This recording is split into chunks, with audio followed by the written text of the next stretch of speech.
1963, Representative Sid Herlong, a Democrat from Florida, read on the floor of the House of Representatives pages out of this book, The Naked Communist, that listed their objectives in the United States, which are these.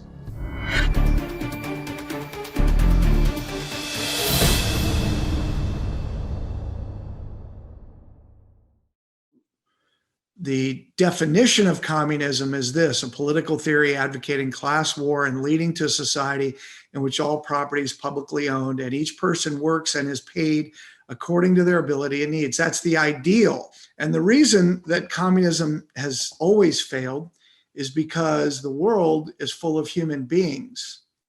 And some human beings are hard workers and some are lazy. And some human beings are principled and others are thieves.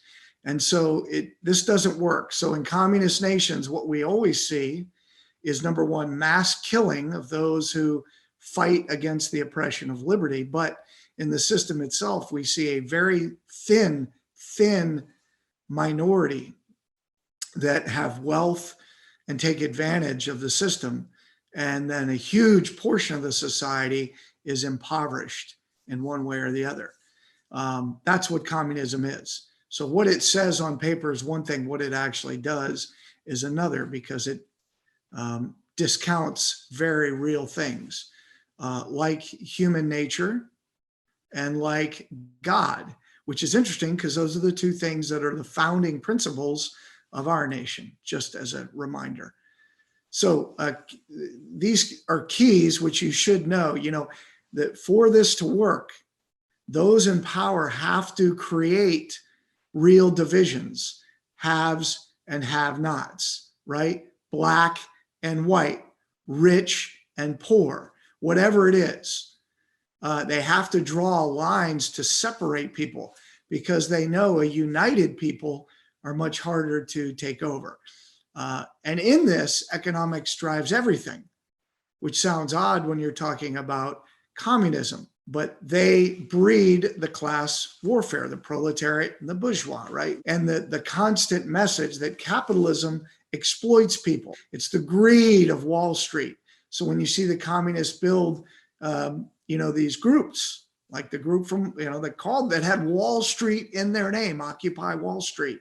It's all about the communists splitting, building differences within the community. And right out of the Communist Manifesto, the history of all hitherto existing societies is the history of class struggles. Well, that's not necessarily true. It's not just class struggles. In history, there have been ideological battles, good and evil, things like that. But of course, the Communist Manifesto isn't about truth. It is about control of the state and power. Marx wrote it, Lenin implemented it, and Mao perfected it in China. That's what we're experiencing now in the United States, is Mao's political warfare.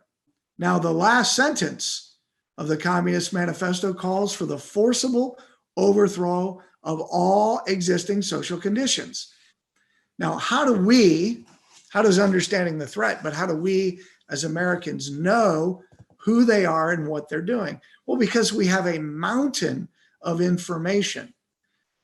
We of course have the Communist Manifesto, their doctrine. We of course have the history of the Russian Revolution and Mao's revolution and communist takeovers all over the country, which always are done in very similar ways and always include military brute force to destroy the individual liberty of people. We know that it always comes with economic deprivation and other things. We know that the first thing the communists do in any society is attack the Christian church before it does anything. It removes all remnants of Christianity from the community because they know that is the thing which binds communities together. So we've got that. We've got their comments, their articles, their videos. We have all that, but we also have a massive amount of information here in the United States. We have declassified FBI investigations, and we have historical accounts of what happened. We have things like Witness by Whittaker Chambers, a former communist. We've got things like American Betrayal, which literally looks at America's history of the Communist Party here and how they did what they did. We have all the work of the House Un-American Activities Committee. And actually, while Joseph McCarthy is much maligned, he actually undershot it. He thought there were around 210 communists in the government, and we know now there are over like about 420. Now, 420 may not sound like a big number to you, but when they're in mid-level, upper level, and senior positions like Assistant Secretary of the Treasury, advisor to the President of the United States back in the 1940s, you can see that these are very influential positions, and just a handful of them would be bad. Now, that's in the 1940s. So we have all this, we have a lot of information. Plus today we have their websites, we have them speaking out. They're very clear about what they want. And we also have the historical record from the 20s, 30s, 40s, 50s, 60s, 70s, 80s, 90s, all the way up to today of what they've been doing. For instance, the American delegates to the Fourth Congress of the International Communist Party, the Comintern, in 1922. And can I get, so the guy sitting down on the left is Alex Trachtenberg, communist. These are American citizens, communists. Can somebody read his quote? When we get ready to take the United States, we will not take it under the label of communism. We will not take it under the label of socialism. These labels are unpleasant to the American people and have been smeared too much. We will take the United States under the labels we have made very lovable. We will take it under the liberalism, under progressivism, under democracy, but we will take it. There you go. So we have this. We have people like Bella Dodd and others, KGB officers who defected and testified before Congress. Bella Dodd was a member of the Communist Party USA and left and became a Christian. She became Catholic. And this is what she testified to the House Un-American Activities Committee in 1953. The American people have got to stop fooling around with just fighting communism in the abstract. They have got to know what the thing means, why they're against it, and how to fight it. That's what we're doing here today. And we've got this book by Cleon Skousen, whose picture is there on the right. He was an FBI agent who was a virulent anti-communist and wrote this book about his investigations into the Communist Party. And in January 10, 1963, Representative Sid Herlong, a Democrat from Florida, also an anti-communist, imagine that, read on the floor of the House of Representatives the pages out of this book, The Naked Communist, that listed their objectives in the United States, which are these. And I'm not going to go through all 45. You should Google them and you should read them and ask yourself which ones have been accomplished, because you will see that most of them have been accomplished, if I would say all but about two. But here are some things I want you just to see. Capture one or both of the political parties in the United States. Obviously, they've done that. By the way, number 11, promote the UN as the only hope for mankind.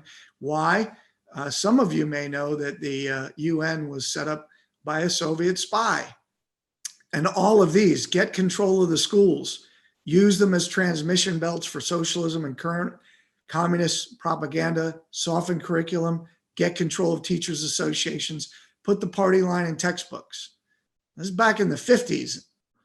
Gain control of student newspapers, foment riots.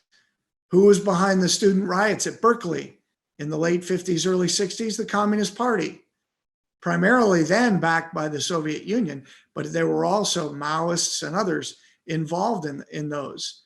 In the 1980s, all the anti-nuclear demonstrations in Europe and the United States, paid for by who?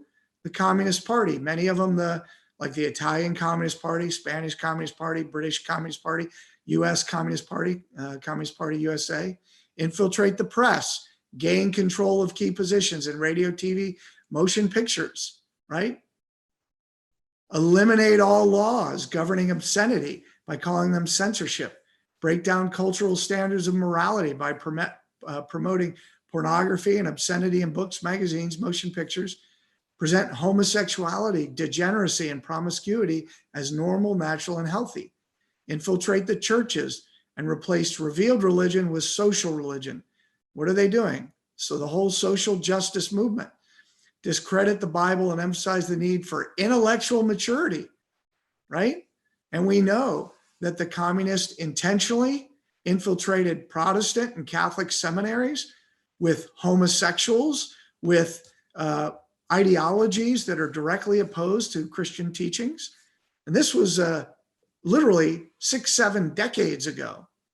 Eliminate prayer, discredit the American Constitution, discredit America's founding fathers, belittle all forms of American culture. I would say what we've just witnessed with the communist takeover of the United States executive branch, this has all been done, right? Eliminate the House Un-American Activities Committee, done.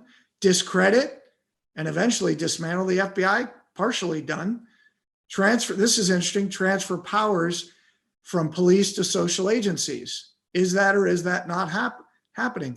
Treat all behavioral problems as psychiatric disorders that only psychiatrists can solve. And anyway, the point is, you need to understand that they actually have had a plan and they're executing it. Most of it is done by Americans to Americans, thanks to lack of moral standards. Tell nothing to him. Even if I shower him with information, with authentic proof, with documents, with pictures, even if I take him by force to the Soviet Union and show him concentration camp, he will refuse to believe it. When a military boot crashes his balls, then he will understand.